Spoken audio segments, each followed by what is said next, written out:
मतांची एक मोजणी होते, म्हणजे एक मार्ग निघते। मी एक मात्र असा कॅन्डिडेट आहो जे नगरसेवक आहो। मी सर्व बांधवांना जे नगरसेवकांना मी विनंती करतो की भारताच्या संविधानाच्या विचाराचे जे लोक असतील त्यांनी मला व्होटिंग करावं आणि जे बहुजनाचे हितचिंतक असतील त्यांनी मला व्होटिंग करावं अशी मी सर्वांना आव्हान करतो। गेल्या काही वर्षापासनं मोठे आमदार खासदार असो ते विधान परिषदचं इलेक्शन लढतात, मात्र सर्वसामान्य नगरसेवकांना कधी आणि मागासवर्गीयांना कधीही असा उमेदवारी मिळाली नाही। मी वाडीतर्फे एक असा उमेदवार आहो जे अपक्ष फॉर्म भरलेला आहे। माझ्याबरोबर शिवसेना, राष्ट्रवादी काँग्रेस आणि काँग्रेसचे काही नेते आणि नगरसेवक माझ्या संपर्कामध्ये आहेत।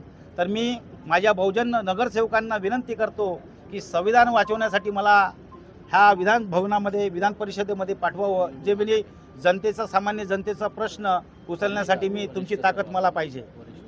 हे बोलणं झालेलं का या पक्षांसोबत, कारण त्यांचे स्वतःचे उमेदवार रिंगणात आहेत, तुम्हाला कशी मदत करेल? त्यांचे स्वतःचे उमेदवार रिंगणामध्ये आहेत, पण त्याच्या आपसामध्ये असलेले मतभेद, ज्यांचे विचार सर्वांचे विचार वेगळे वेगळे आहेत, तरी ते आमच्या संपर्कामध्ये आहेत आणि तुम्हाला 2-4 दिवसामध्ये कोण आमच्याबरोबर आहे कोण नाही हे तुम्हाला निश्चितपणे कळवण्यात येईल। काँग्रेसचे नगरसेवक तुम्हाला मतदान करतील असा विश्वास? काँग्रेसचे पण आणि BJPचे लोक जे माझ्या सर्वसामान्य संपर्कामध्ये आहे, मागासवर्गीय असल्यामुळे मी सर्वांना एक विनंती करेल की जे माझ्या बहुजनांनी जे BJPमध्ये बहुजन जे निवडणुकीमध्ये निवडून आले आहेत त्यांनी मला व्होटिंग करावं।